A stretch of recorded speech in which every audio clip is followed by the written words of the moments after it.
प्रधानमंत्री नरेंद्र मोदी जब कनाडा में आयोजित G7 शिखर सम्मेलन में पहुंचे तो उनके चेहरे पर आत्मविश्वास साफ झलक रहा था। वे वहां सिर्फ भारत के प्रधानमंत्री के रूप में नहीं, बल्कि ग्लोबल साउथ की आवाज बनकर पहुंचे थे।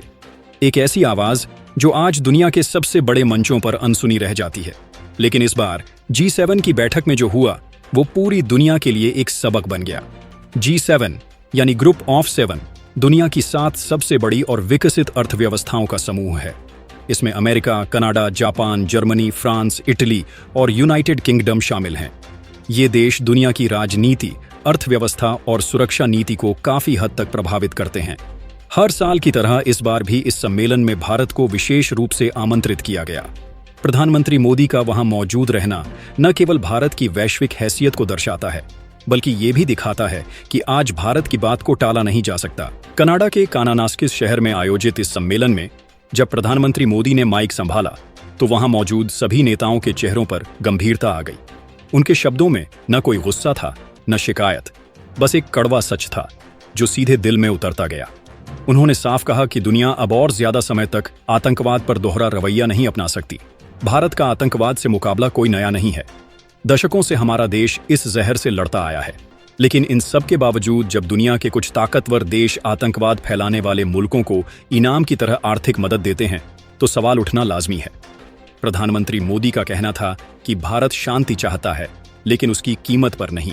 उन्होंने साफ शब्दों में यह संदेश दिया कि जो देश आतंकवाद फैलाते हैं उन्हें अब वैश्विक मंचों पर सम्मान नहीं, दंड मिलना चाहिए।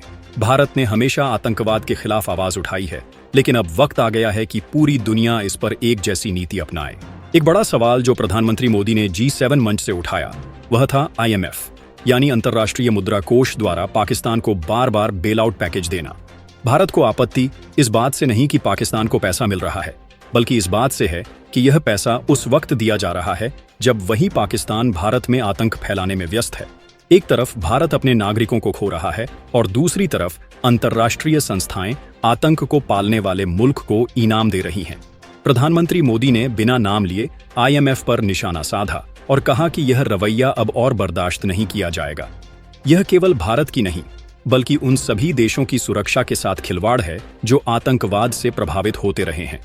उन्होंने यह भी जिक्र किया कि जब भारत और पाकिस्तान के बीच तनाव चरम पर था, तभी IMF ने पाकिस्तान के लिए भारी रकम का बेल आउट पैकेज पास कर दिया।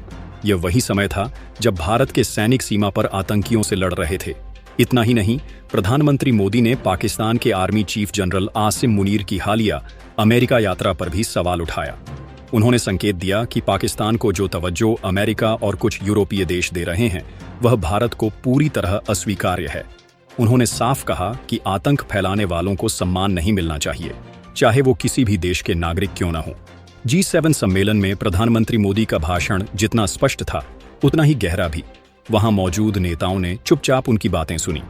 किसी ने भी आतंकवाद को लेकर विरोध नहीं किया और शायद यह दर्शाता है कि सच्चाई कितनी ताकतवर होती है। प्रधानमंत्री मोदी ने जो कहा वह सिर्फ भारत का दर्द नहीं था, वह उन करोड़ों लोगों की आवाज थी जो आतंकवाद के कारण अपनों को खो चुके हैं। उन्होंने यह भी याद दिलाया कि जब पश्चिमी देश खुद आतंकवाद की चपेट में आते हैं तो पूरी दुनिया एकजुट हो जाती है, लेकिन जब यही आतंकी हमले भारत में होते हैं तो कुछ देश चुप रहते हैं और कुछ पाकिस्तान जैसे मुल्कों को इनाम देने लगते हैं। इस दोहरे मापदंड पर प्रधानमंत्री मोदी ने गंभीर सवाल उठाए। इस पूरे घटनाक्रम का एक और पहलू भी था जो गौर करने लायक है। जिस G7 समूह ने प्रधानमंत्री मोदी को आमंत्रित किया था, उसी समूह के सामने भारत ने एक रियलिटी चेक पेश किया। यह केवल कूटनीति का हिस्सा नहीं था, बल्कि भारत के आत्मसम्मान का प्रतीक था। भारत ने यह साफ कर दिया कि अब वह केवल सुनने के लिए वैश्विक मंचों पर नहीं आता, बल्कि अपनी बात मजबूती से कहने के लिए आता है।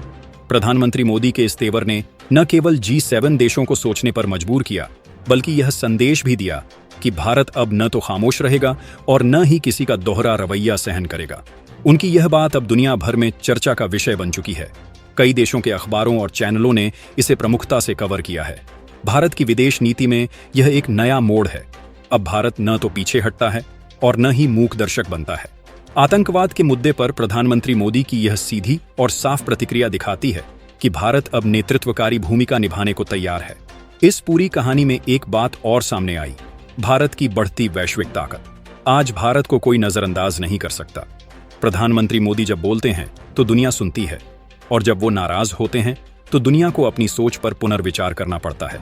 इसलिए यह कहना गलत नहीं होगा कि इस बार G7 की बैठक सिर्फ एक शिखर सम्मेलन नहीं थी। यह भारत की आवाज की गूंज थी जो कनाडा की वादियों से निकलकर दुनिया के हर कोने तक पहुंची। प्रधानमंत्री मोदी का यह रुख भारत के हर नागरिक को गर्व से भर देता है, क्योंकि अब हमारा देश सिर्फ सुनता नहीं, बोलता भी है। और जब बोलता है तो दुनिया सुनने को मजबूर होती है।